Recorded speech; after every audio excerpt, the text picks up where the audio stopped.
चलिए आज चलते हैं चैप्टर नंबर 6 की कुछ क्वेश्चंस को देखते हैं जो बहुत ही महत्वपूर्ण क्वेश्चंस हैं। उन क्वेश्चंस को आज देखेंगे और पूरे चैप्टर 6 के प्रत्येक इम्पॉर्टेंट पॉइंट जो बहुत ही इम्पॉर्टेंट पॉइंट है सभी को आज कवर कर लिया जाएगा।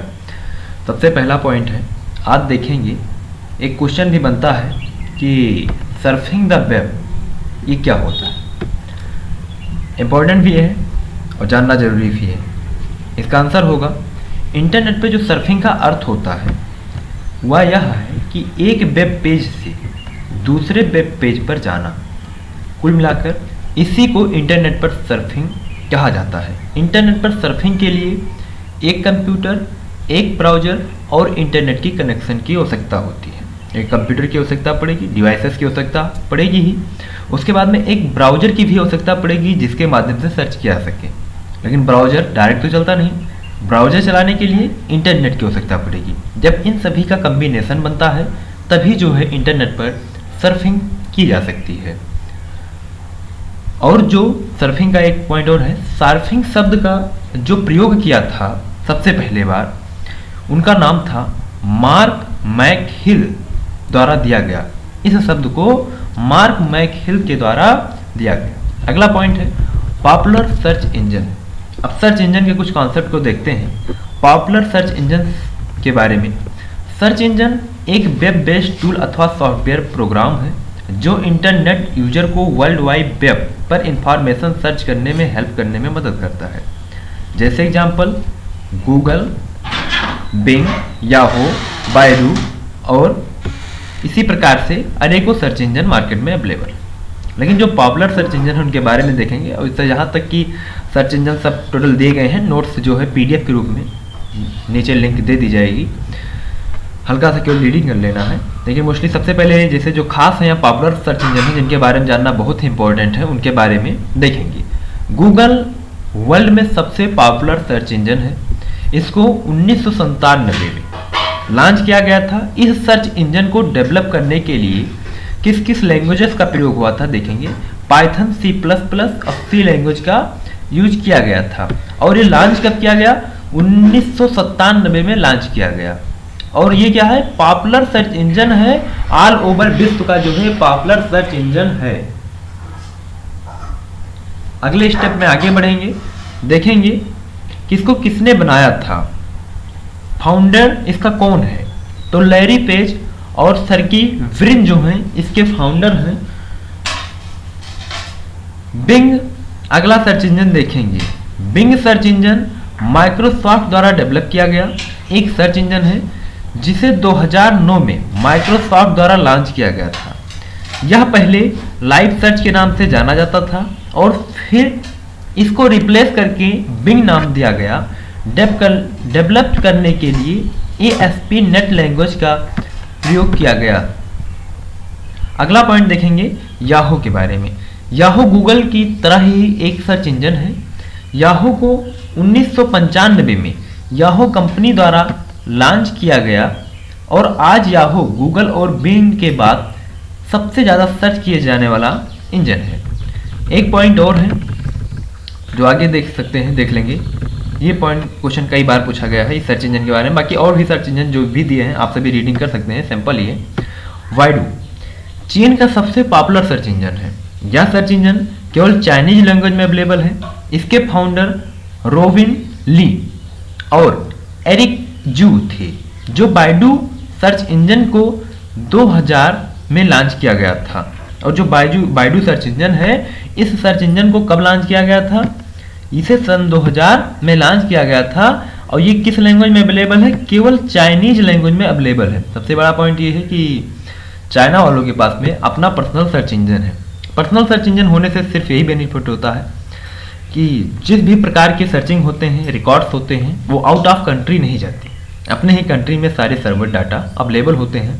जैसे कि उस कंट्री में सबसे ज़्यादा किस पॉइंट पर सर्चिंग हो रही है या अनादर प्रकार की जो भी जानकारियाँ होती हैं, किसी विदेशी हाथों में जानकारियाँ नहीं जाती। वहीं अनादर रूप से देखा है तो जो गूगल पर जो भी सर्च किया जाता है ऑल ओवर इंडियन के द्वारा, ये विदेश में लगभग डेयर अबाउट इसका कैलकुलेशन जब होता है तो पूरी जानकारियाँ निकल कर सामने आ जाती हैं कौन किस पॉइंट को सबसे ज़्यादा किस कंट्री के लोग सर्च करते हैं, ये सबसे बड़ा माइनस पॉइंट होता है।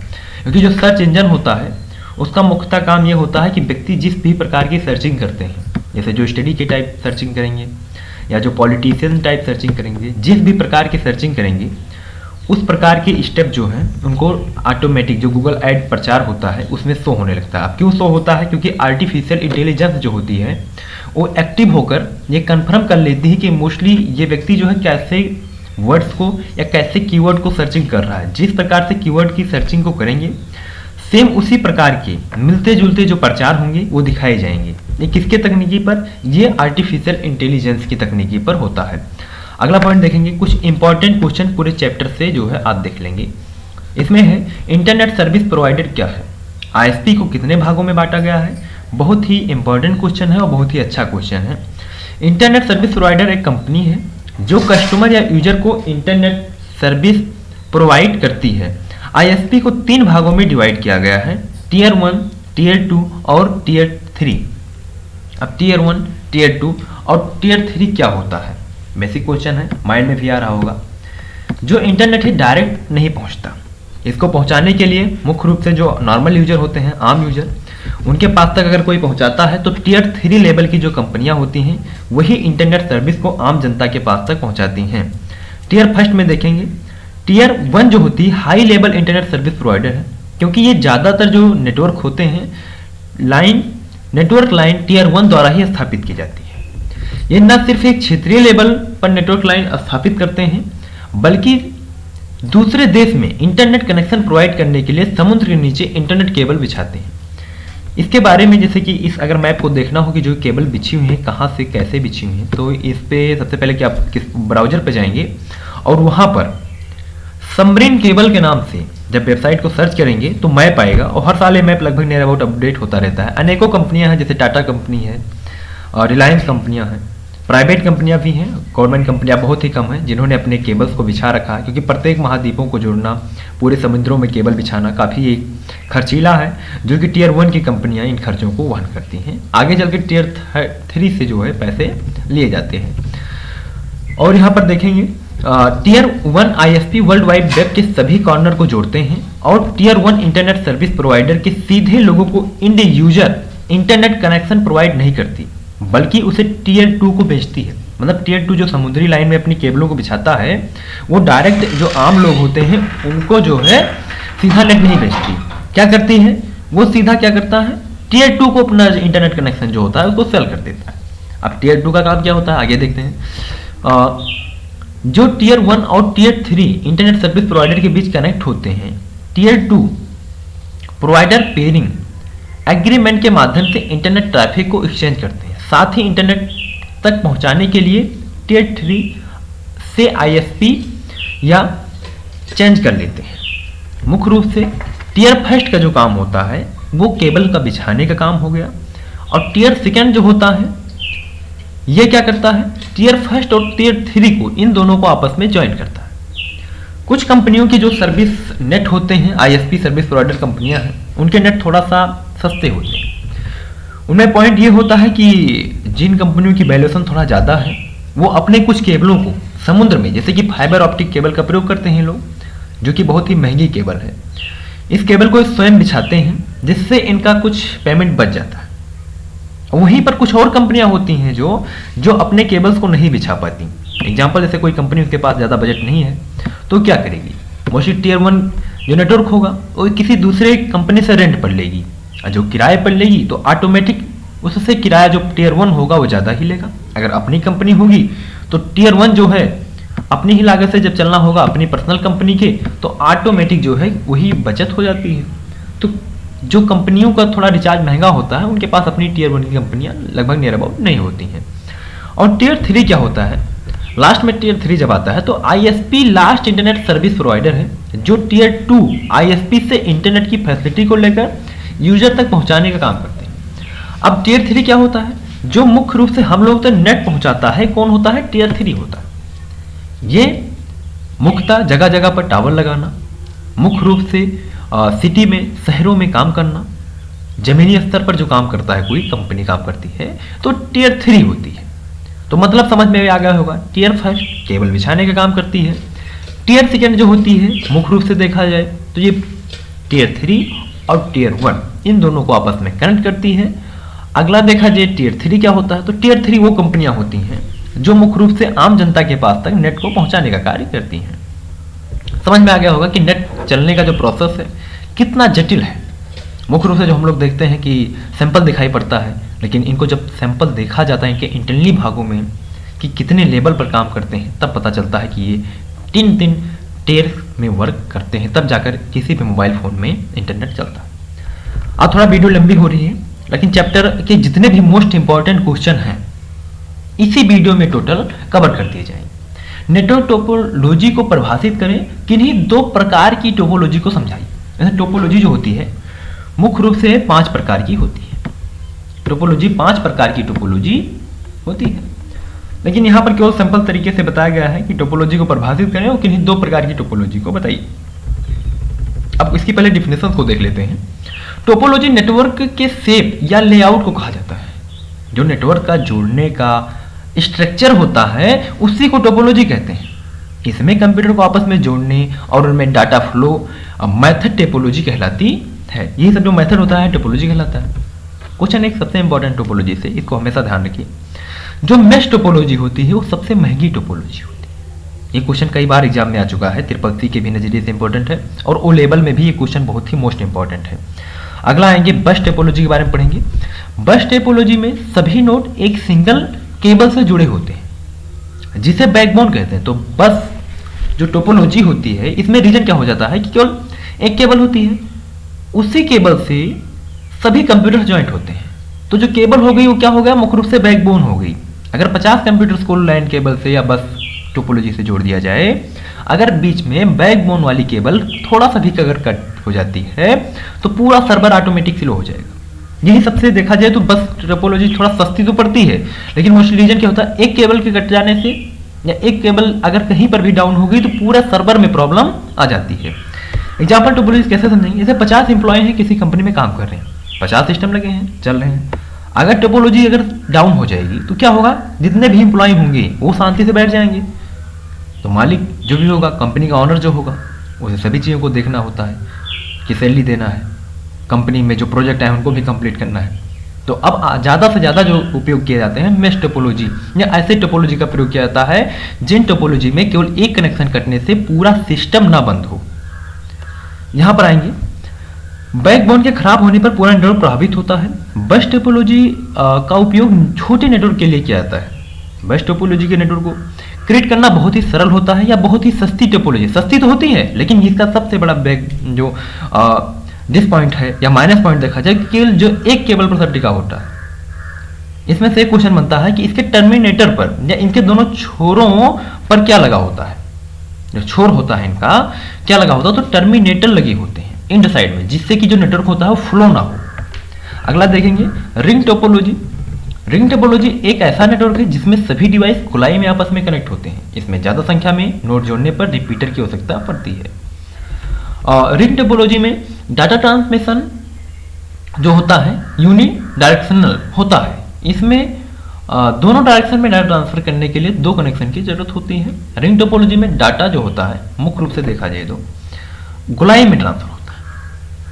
अगला पॉइंट देखें तो रिंग नेटवर्क में कोई एक नोड खराब हो जाए तो इसका असर पूरे नेटवर्क पर पड़ता है। इस टोपोलॉजी का प्रयोग लोकल एरिया नेटवर्क में किया था। मुख्य रूप से इसका जो उपयोग होता है लैन नेटवर्कों को चलाने के लिए क्या आता है।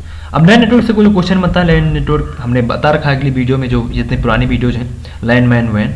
जब लैन नेटवर्क क्या होता है, एक सिंपल नेटवर्क होता है जिसे अगर ज्वाइंट किया जाता है तो एक मोस्टली एक विद्यालय में, एक किसी बड़े संस्थान में चलाने के लिए लैन नेटवर्क का उपयोग करते हैं।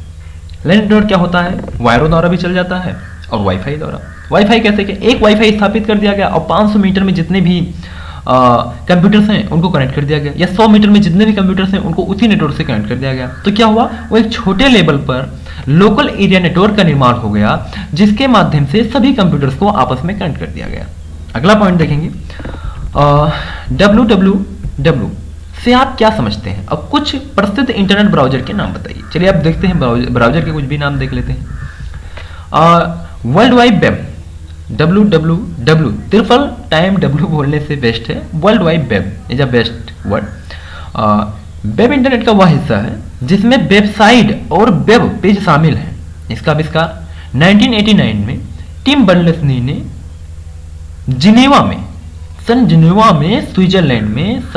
स्विट्जरलैंड में इसका मोस्टली इन्वेंशन किया था। एक क्वेश्चन भी बनता है कि इसका आविष्कार किसने किया और किस सन में किया। तो जो टीम सन जिनेवा स्विट्जरलैंड में इसका लोकेशन माना जाएगा। और अगला पॉइंट है किसने खोज की, तो टिम बर्नर्स-ली। और इसके किस सन में खोज की, तो 1989 में। यह मूल रूप से इंटरनेट सर्विस या इंटरनेट सर्वर का एक सिस्टम है जो स्पेशली फॉर्मेटेड डॉक्यूमेंट को सपोर्ट करता है। इसमें जो डॉक्यूमेंट होते हैं देखा जाए जिसे HTML हाइपरटेक्स्ट मार्कअप लैंग्वेज में रहता है, जो दूसरे डॉक्यूमेंट के साथ साथ ग्राफिक्स, ऑडियो और वीडियो फाइल को भी सपोर्ट करता है। और W3 या वेब भी कहा जाता है। www को W3 या वेब भी कहा जाता है। इसमें क्या होता है देखा जाए तो वीडियोज हो गए, आइडियोज हो गए, इन प्रकार की फाइलों को सपोर्ट करता है। आने वाले कुछ टाइम में देख रहे हैं मोस्टली तुम लोग को जितने भी स्टडी कर रहे हैं चैनल पर, चैप्टर नंबर 7, चैप्टर नंबर 8 और चैप्टर नंबर 9 तीनों में जितने भी खास पॉइंट हैं उनके क्वेश्चन से जो है मिल जाएगी। इसको जो स्टडी कर रहे हैं इसका छोटा सा PDF जो है वेबसाइट पे तुम लोग को 2 से 3 पेजेस के अंतर्गत सभी लोगों को मिल जाएंगे। आसानी से जाकर डाउनलोड कर सकते हैं PDF और पढ़ सकते हैं। और याद करना है कि आने वाले टाइम में एक छोटी सी प्लेलिस्ट बनाकर 17 से 18 वीडियोज की 53 की छोड़ दी, इसमें कि प्रत्येक चैप्टर जो है शामिल होंगे और छोटे छोटे वीडियोज होंगे। लास्ट वीडियो चैप्टर का होगा थोड़ा सा बड़ा होगा, जिसमें खास जितने इंपॉर्टेंट क्वेश्चन हैं जो ज़्यादा एग्जाम में पूछे जाते हैं उनको कवर कर दिया जाएगा। अब ब्राउजर देखते हैं, पूरे ब्राउजर्स भी नहीं, केवल खास ब्राउजर जो हैं देखा जाए तो माइक्रोसॉफ्ट का एक ब्राउजर है, इसको थोड़ा सा जानना जरूरी है। और इंटरनेट एक्सप्लोरर एक ब्राउजर है, इसको भी देख लेते हैं। ये जो ब्राउजर है इंटरनेट एक्सप्लोरर माइक्रोसॉफ्ट द्वारा डेवलप किया गया है। यह ग्राफिकल ब्राउजर है, वेब ब्राउजर, जिसको विंडोज 95 के साथ 1995 में लॉन्च किया गया था। इसका जो प्रोग्रामिंग लैंग्वेज है वो C++ यूज करके इसे बनाया गया था। अगला पॉइंट देखेंगे माइक्रोसॉफ्ट जो एज ये है ब्राउजर, इसका देखेंगे। माइक्रोसॉफ्ट द्वारा डेवलप किया गया एक ग्राफिकल वेब ब्राउजर है जिसको विंडोज 10 में, Xbox One के लिए 2015 में और 2017 में से एंड्रॉयड के लिए, iOS के लिए और 2019 में macOS के लिए लॉन्च किया गया था। इसके लॉन्चिंग ईयर हैं 2 से 3 जो आप सभी नोट भी कर सकते हैं। एंड्रॉयड सबसे इंपॉर्टेंट है, थोड़ा देख लेते हैं। एंड्रॉयड जो है 2015 में और फिर 2017 में एंड्रॉयड के लिए और iOS के लिए आया था। गूगल क्रोम है, गूगल क्रोम किस सन में आया तो देखें गूगल क्रोम जो है गूगल क्रोम गूगल द्वारा डेवलप किया गया था, एक वेब ब्राउजर है जिसको 2008 में विंडोज ऑपरेटिंग सिस्टम के लिए रिलीज किया गया था। देखा जाए तो बाद में से लिनक्स, macOS और iOS। अच्छा, सभी लोगों को आंसर एक देना होगा, ध्यान दीजिए, कमेंट में दीजिएगा कि जो लिनक्स ऑपरेटिंग सिस्टम है इसको किसके द्वारा डेवलप किया गया। अच्छा पॉइंट है। और किस सन में डेवलप किया गया और मकसद क्या था, जो जिन्होंने डेवलप किया था उनका मुख्य रूप से मकसद क्या था कि उन्होंने किस पर्पज को रख के डेवलप किया। देखा जाए जब गूगल सर्च इंजन आया तो उससे पहले क्या सर्च इंजन नहीं थे, उससे पहले भी सर्च इंजन थे, करीब 17 सर्च इंजन थे। लेकिन मार्केट में उतरना कोई बहुत टेंशन नहीं है, लेकिन मार्केट में उतरने के बाद में मार्केट में कौन लीड कर रहा है इंपॉर्टेंट रोल होता है। सेम इसी प्रकार से लाइफ में कंडीशन है कि जो जिस प्रकार से लीड कर पाता है वही आगे ग्रोथ करता है। आज गूगल देखा जाए तो जितने भी मोबाइल आते हैं उसमें ब्राउजर जो है या गूगल का या गूगल जो सर्च इंजन है ये बाय डिफ़ॉल्ट सेट होता है। अब गूगल की पॉपुलैरिटी इतनी बढ़ गई है कि बाय डिफ़ॉल्ट सेट होता है, और भी याहू है, बिंग है एंड अदर सर्च इंजन है, लेकिन नहीं, जिसकी पॉपुलैरिटी होगी जो मार्केट में सबसे आगे होगा ऑटोमेटिक हो ही जाएगा। अब क्या 17 सर्च इंजन थे, उनके ऑनर नहीं सही थे? नहीं, गूगल ने सही टाइम पर सही डिसीजन से लिए, इसीलिए इस प्रकार की स्थिति को टच कर रहा। सबसे बड़ी बात यह है कि देखा जाए तो विदेशों में चाइनीज या अदर जो कंट्रीज हैं उन लोगों के पास में भी अपने पॉपुलर सर्च इंजन हैं, वहीं पर देखा जाए अपने इंडिया के पास में कोई पॉपुलर सर्च इंजन नहीं। हम लोग डिपेंड हैं, मोस्टली हम लोग जो है विदेशी सॉफ्टवेयर पर डिपेंड है। इससे क्या हो सकता है, जैसे कि सबसे पहले देखा गया था रसिया में जब युद्ध चल रहा था उसमें भी देखा गया कि जो ऑनलाइन ट्रांजैक्शन थे उस पर जो अमेरिकी गवर्नमेंट थी उन्होंने कहा कि हम आपके ऑनलाइन ट्रांजैक्शन पर जो है रोक लगा देंगे। तो ये सब अनदर सिचुएशंस होते हैं जो देश को अनकंडीशनल की तरफ ले जाते हैं, सिचुएशंस की तरफ। और फिलहाल चलते हैं आगे, देखते हैं कुछ नेटवर्क के बारे में।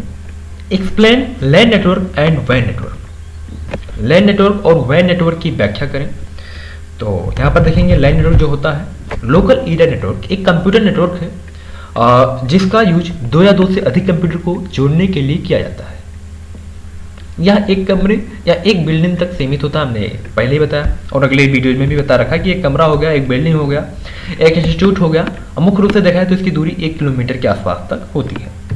अगले पॉइंट देखेंगे, डाटा ट्रांसफर की स्पीड जो होती है मैन और वैन से अधिक होती है। लैन नेटवर्क में डाटा ट्रांसमिशन की स्पीड मैन और वैन से अधिक होती है। वाइड एरिया नेटवर्क वैन जो है देखा जाए तो डिजिटल कम्युनिकेशन सिस्टम है। वैन नेटवर्क का प्रयोग जो है सिटीज, कंट्री और कॉन्टिनेंट को जोड़ने के लिए किया था। इसे इंटरनेट वैन में डाटा ट्रांसफर की स्पीड लैन की तुलना में लगभग 10 गुना कम होती है। जो वैन की टेक्नोलॉजी है इसकी जो स्पीड होती है वो लैन की अपेक्षा इसकी 10 गुना कम होती है। वैन में नेटवर्क को जोड़ने के लिए माइक्रोवेव स्टेशन, कम्युनिकेशन सैटेलाइट्स का यूज किया जाता है। अगला देखेंगे इंटरनेट प्रोटोकॉल क्या है। तो जो नेट पे मुख्य रूप से देखा जाए सेट ऑफ रूल, जो जैसे कि प्रत्येक काम को जैसे रोड पे अगर चलना है तो रोड पे नियम होता है कि आप बाएं से चलिए। तो जिस प्रकार से सभी वर्ग के रूल हैं उसी प्रकार से इंटरनेट पे भी प्रोटोकॉल्स होते हैं। तो rule is called protocol. Internet पे जो रूल होते हैं उन्हीं को क्या कहते हैं, प्रोटोकॉल कहते हैं। और सेट ऑफ अ रूल जो डिजिटल कम्युनिकेशन में यूज करते हैं। प्रोटोकॉल द्वारा ही यह डिसाइड होता है कि कंप्यूटर नेटवर्क पर डाटा कैसे ट्रांसमिट होगा और कैसे रिसीव होगा। इंटरनेट पर हमारे द्वारा भेजी गई कोई भी फाइल अथवा मेल इंटरनेट प्रोटोकॉल के अनुसार वर्क करते हैं। विभिन्न प्रकार के नेटवर्क ऑपरेटिंग सिस्टम के बीच कम्युनिकेशन प्रोसेस को कंट्रोल करने के लिए कई प्रकार के प्रोटोकॉल का यूज होता है। आप सब ऐसा पढ़ सकते हैं, मोस्टली इसमें कोई विशेष खास पॉइंट नहीं। अगला देखेंगे टीसीपी और आईपी। टीसीपी और आईपी के जब देखेंगे तो इसमें सबसे बड़ा पॉइंट जो है transmission control protocol digital network communication में सबसे अधिक उपयोग किए जाने वाले प्रोटोकॉल में से एक है और इंटरनेट प्रोटोकॉल का हिस्सा है जिसे टीसीपी और आईपी के रूप में जाना जाता है। टीसीपी इंटरनेट प्रोटोकॉल के साथ मिलकर काम करता है। ट्रांसमिशन कंट्रोल प्रोटोकॉल और IP internet protocol. Internet protocol नियमों का एक समूह है जिसके द्वारा इंटरनेट पर इंफॉर्मेशन को एक कंप्यूटर से दूसरे कंप्यूटर में पहुंचाया जाता है। HTTP हाइपरटेक्स्ट ट्रांसफर प्रोटोकॉल दो या दो से अधिक कंप्यूटर के बीच में हाइपरटेक्स्ट को ट्रांसफर करने के लिए किया था। हाइपरटेक्स्ट को HTML लैंग्वेज का उपयोग करके कोड किया गया है। अगला बढ़ेंगे तो यहाँ पर मुख्य रूप से FTP देख लेते हैं। FTP जो होता है मुख्य रूप से फाइल ट्रांसफर प्रोटोकॉल का उपयोग इंटरनेट पर file transfer, upload and download करने के लिए किया था। और 3-4 क्वेश्चन और हैं, तुम लोग अगर पूरी वीडियोज देखे हो तो आंसर देना होगा। आंसर ये देना होगा कि जो चैप्टर में IP एड्रेस के बारे में पढ़ा गया था, IP4 जो है उसको कितने भागों में डिवाइड किया जा सकता है, कितने ग्रुप में बांटा गया है, और IPv6 जो है उसको कितने ग्रुप में बांटा गया। इसको कमेंट में आंसर देना होगा और तुम लोग सही पूर्वक कमेंट में आंसर दोगे। चलते हैं यहीं पर आज वीडियो को स्टॉप करते हैं और इसी प्रकार से अगर वीडियोज को खास पॉइंट्स जो हैं तुम लोग कवर कर सकते हो और चैप्टर 6 के जितने भी इंपॉर्टेंट क्वेश्चन थे उनको खास तौर पर कवर कर दिया गया है।